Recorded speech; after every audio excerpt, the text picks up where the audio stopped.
Exclusivo. Cuestionan los millones que pagó Petroperú a una empresa de un ex candidato de Renovación Popular. La pobreza monetaria en el Perú no se recupera. Te mostramos el mapa de la catástrofe. El gran empresariado se pelea por el fraude. Hermes será vendida a una empresa sueca. El polémico pasado de la presidenta de la JNJ. La mujer que atropelló a un vigilante en Trujillo estaba borracha y tenía el brevete vencido. Ya hay nuevo presidente del Indecopi. La municipalidad de Chorrillos usa vehículos oficiales para hacerle campaña a Alison. Y el brote de hantavirus en un crucero que salió de Ushuaia. Empieza la contra.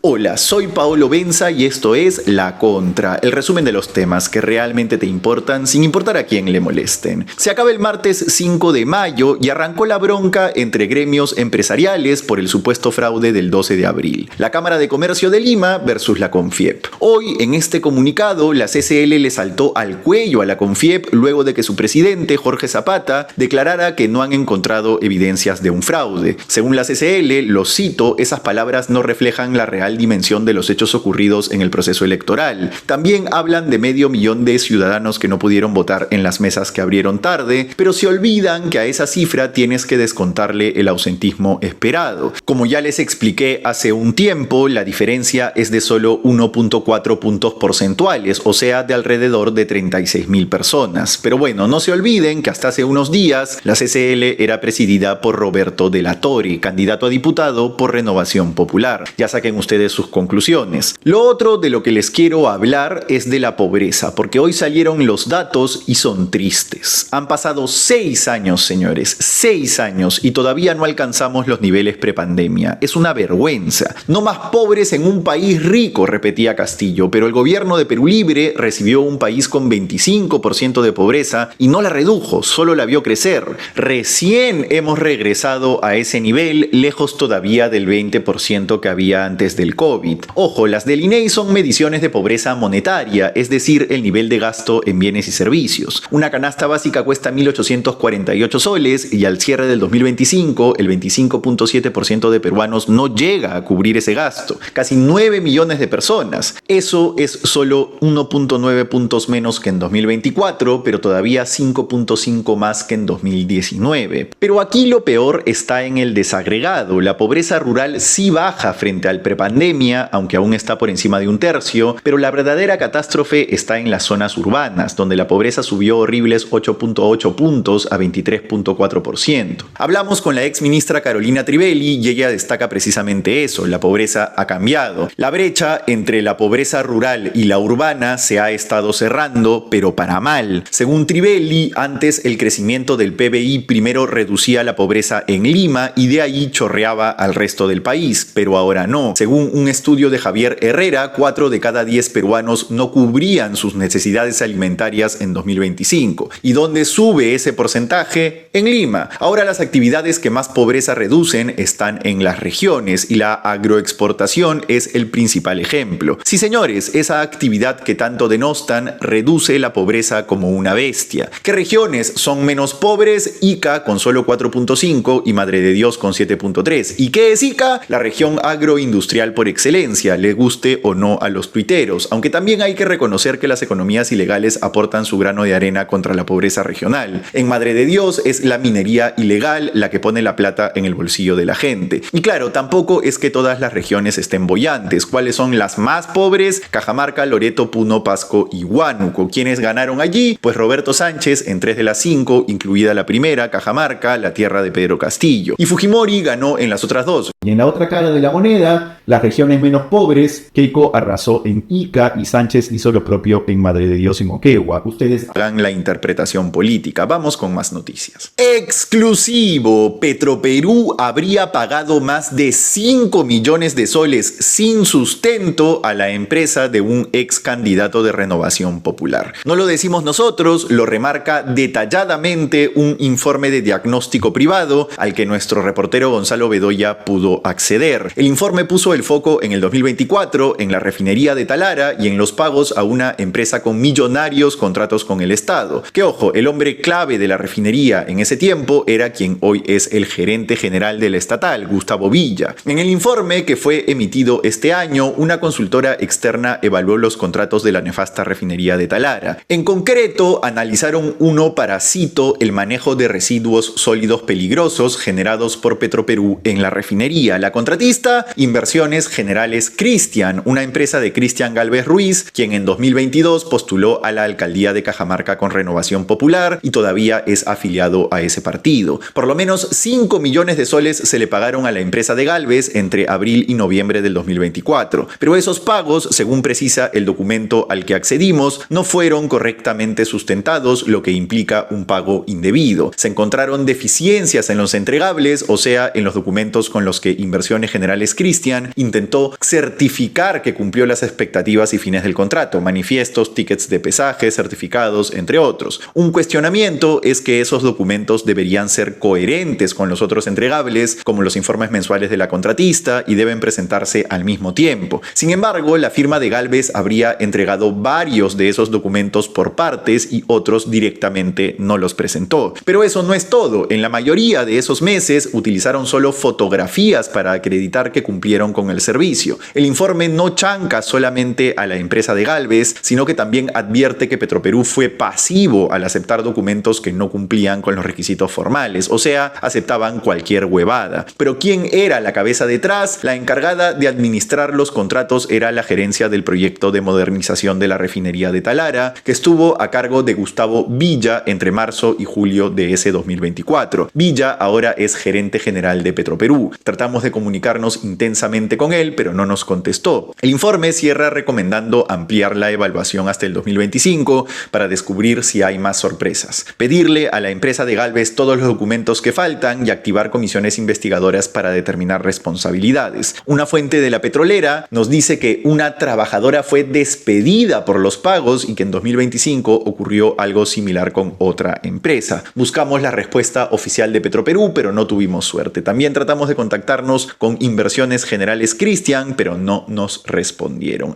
Y antes de pasar al otro bloque, les cuento lo que me datean fuentes del Ejecutivo. ¿Se acuerdan que les dije que el presidente de Indecopi había renunciado hace tiempo? Bueno, al parecer ya está listo su reemplazo. Sería Juan Carlos del Prado Ponce, quien según Convoca ha sido abogado de los Ramírez, Joaquín y Fidel. Ya saben, el cobrador de combi que se hizo millonario y fue secretario general del fujimorismo y el otrora mandamás de la extinta Alas Peruanas. En teoría lo designan mañana o pasado, así que ya les daré más detalles cuando ocurra. Por ahora vamos a un primer corte y volvemos con la venta de Hermes a una empresa sueca, el controvertido pasado de la presidenta de la Junta Nacional de Justicia, el ranking de las universidades que cobraron indebidamente millones en moras y los vehículos de la Muni de Chorrillos usados para pintar un mural a favor de Francis Allison. Volvemos. ¿Te gusta nuestro contenido y quieres ver más de nosotros? Pues estás de suerte. Hemos creado un Patreon donde tendrás más de la contra. Al suscribirte, conseguirás los mejores beneficios, así como acceso a contenido exclusivo. Pero sobre todo, apoyarás a este proyecto. Encuentra el link de nuestro Patreon en la descripción de este video, para seguir hablando de los temas más impactantes de los que nadie habla,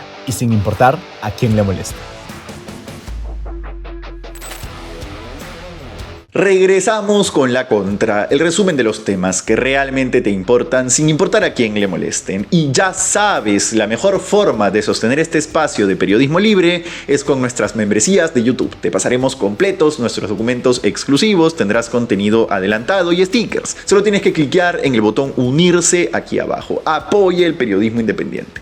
Titulares. 1. Hermes será vendida a una empresa sueca. La famosa firma peruana de transporte de valores pasará a manos de Loomis AB por más de $435 millones. Ayer los europeos firmaron el acuerdo con los actuales dueños de Hermes, el fondo CVC Capital Partners, el grupo Vice y el fideicomiso de Osma, que juntos controlan el 99% de la compañía. Ellos ya dijeron que venderán sus acciones cuando se lance formalmente la oferta pública de adquisición. adquisición, la OPA, con la que Loomis buscará quedarse con hasta el 100% de Hermes. Según informó Semana Económica, una vez concluida la OPA exitosamente, el deal no necesitará aprobaciones regulatorias adicionales. El medio también destaca que Hermes es el principal proveedor de servicios de gestión de efectivo y logística en el país. Sí, y aún así la OMPE los desdeñó por Gálaga, pero bueno, no nos desviemos. ¿Qué hay de sus nuevos dueños? Loomis es un gigante global del manejo de efectivo que opera en más de 25 países, tiene 24.000 trabajadores y mueve más de 3.300 millones de dólares al año. Según dijo su presidente y CEO, están ingresando al mercado peruano con su adquisición más significativa hasta la fecha. Les pedimos más detalles a los de Hermes, pero no nos respondieron. Eso sí, una fuente cercana al tema nos aclaró que esto no tiene nada que ver con la coyuntura política. Bueno, 2. Vamos con un anunciante. No todo crédito está hecho para lo mismo. Un préstamo corto puede funcionar para salir del paso,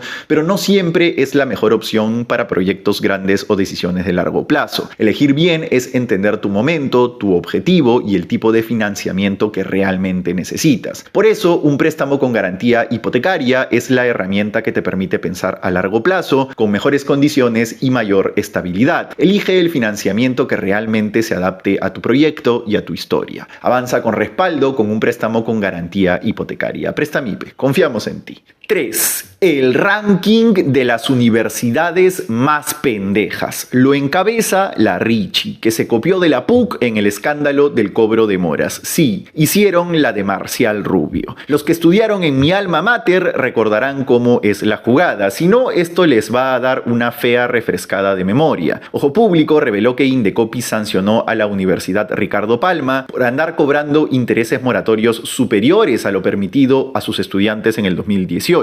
¿Cuánto recaudó con eso? Más de 3 millones de soles, al mismo estilo que la PUC entre el 2016 y el 2018, cuando saltó todo el escándalo. Les cuento. El cobro indebido de la Richie fue sancionado en 2023 con más de 1 millón de soles de multa. Esto la hace la universidad que más cantidad de plata le ha tenido que pagar al Estado por meterle la rata a sus estudiantes. Le sigue la Garcilaso con más de 760.000. Ojo que la Garcilaso no tiene licencia de SUNEDU, pero sigue en un proceso de cese hasta julio de este año. Y el top 3 lo cierra la USIL, fundada por Raúl Díez Canseco, con más de 580.000 soles. Pero ojo, aunque estas son las que más plata han pagado por multas, no son las que más sanciones han recibido desde el 2022. Según Ojo Público, la UPC es la universidad más sancionada de los últimos 4 años. La universidad registró 72 amonestaciones y 18 multas. De ahí le siguen otra vez la Garcilaso con 47, la Universidad Continental con 30, y a las peruanas junto con la UTP de Intercorp que tienen 26 cada una. Oye Paolo, pero no hay ninguna pública. Es porque Indecopi no tiene la potestad de sancionar a universidades públicas a menos que éstas actúen como proveedores en el mercado, es decir, por algún servicio que ofrezcan a cambio de un pago, una maestría por ejemplo. Bueno, ya solo me queda recordarles que se quejen siempre, señores, siempre quéjense, nada pierden. 4. El expediente Cabrera, todo sobre el pasado de la presidenta de la JNJ, desde su fallo controversial a favor de un ranqueado delincuente hasta las acusaciones de soborno que hay que decir quedaron al final en nada. A ver, según ha revelado Ojo Público, a los días de que la Junta Nacional de Justicia aceptase la renuncia del irresponsable de Piero Corvetto, Cabrera recibió en su despacho al coronel en retiro del ejército y ex integrante del SIN, Jaime Miguel Cabrera. Este pata impulsa las denuncias de fraude electoral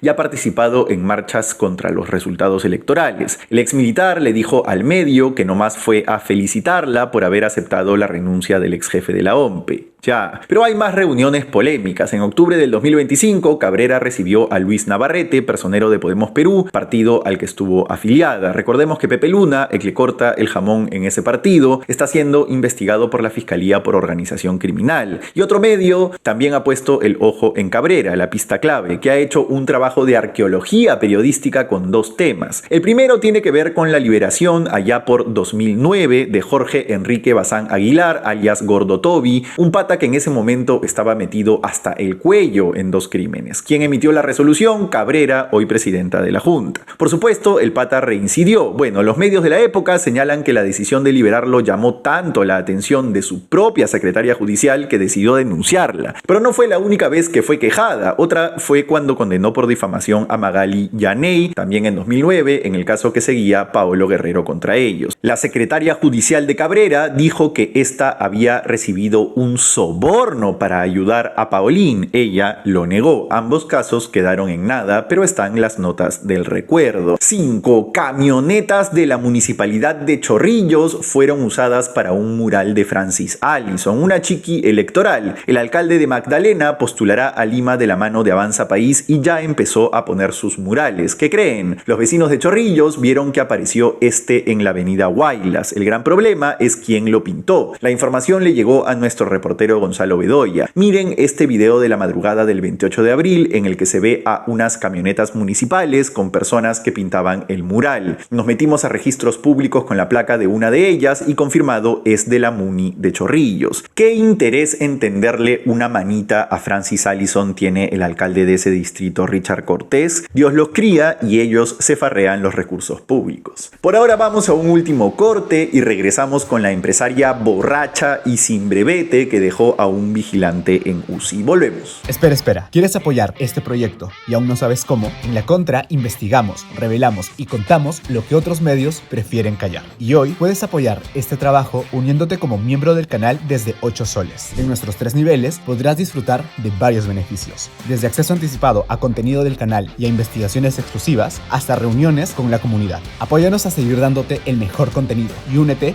a La Contra.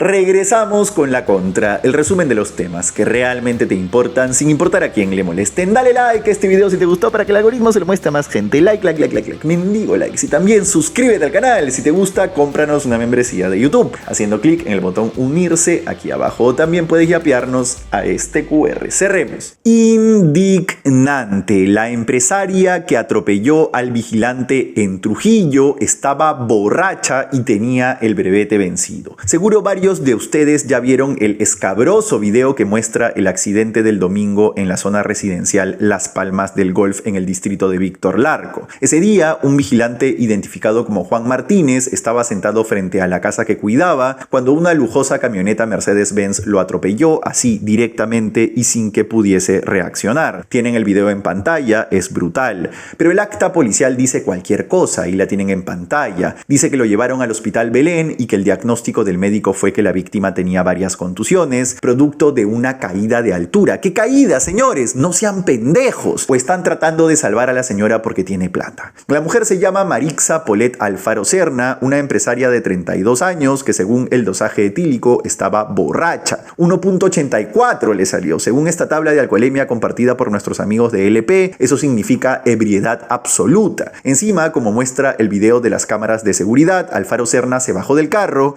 y cuando el hombre estaba tirado en el suelo pidiendo socorro, le preguntó ¿qué pasó? No seas pendeja. La conductora iba acompañada de otra chica que no ha sido identificada. Pero eso no es todo. Según reveló Hoy Latina, Alfaro Serna tenía el brevete vencido hace más de 4 años. ¿Y qué más sabemos de esta tía? Bueno, que maneja su billete. El meche con el que arrolló al vigilante está valorizado en la friolera de $120,000. De hecho, el vehículo está a nombre de su empresa, Grupo Forestal del Perú, que se dedica a la transformación, distribución y comercialización de productos forestales. La mujer fue detenida y trasladada a la unidad de flagrancia de Trujillo. No creo que las autoridades vayan a pasar este caso por agua tibia, ¿no? Digo, más vale. Por ahora les cuento que la sobrina del vigilante habló en Latina para criticar el acta que les hemos mencionado y exigir justicia para su tío. También dijo que el señor está en estado crítico y que lo van a pasar a UCI. Bueno, y antes de irnos tenemos que hablar de lo que está pasando con el hantavirus. Resulta que un brote de este patógeno se desató en un crucero que iba desde Ushuaia, Argentina, hasta Cabo Verde, en África, una isla a la que no los dejaron llegar. Y es que cuando entraron a sus aguas ya había 3 muertos y al cierre de esta edición 7 infectados. ¿Y qué es esto del hantavirus? Los fantasmas del COVID regresan, no tanto así. De hecho, la OMS dice que no hay motivo de alarma, que tampoco es que calme tanto la OMS, parece, pero bueno. Y en Perú, según Infobae, el último caso registrado fue en 2014, pero les explico. Este es un virus que se contagia por inhalar partículas suspendidas en el aire provenientes de la orina, heces o saliva de ratas. Los síntomas van desde gripe, fiebre, cansancio, hasta una mortal insuficiencia respiratoria. Lo que pasa es que el contagio de persona a persona es extraño, aunque ocurre. De hecho, por eso este caso ha llamado la atención, porque se especula que hubo contagio entre pasajeros al interior del crucero, luego de que uno se contagió en tierra. Por el momento, las cerca de 150 personas que iban a bordo esperan ser evacuadas con las mejores medidas de protección. Llevan encerrados ya un mes desde que salieron de Argentina a inicios de abril. En teoría los iban a acoger en las Islas Canarias. Ya les cuento en qué termina todo esto. Y bueno, la payasada de hoy es más una muestra de cómo esto de las apuestas se está saliendo de control. Resulta que las probabilidades de que Jesucristo regrese este año han subido en Polymarket. En serio, ojalá sea antes de la segunda vuelta, ¿no? Eso fue todo por hoy en La Contra. Disfruta, comenta, comparte este video en la noche de hoy o en la mañana de mañana, como más te acomode. Y nada, relájense por favor. Chao.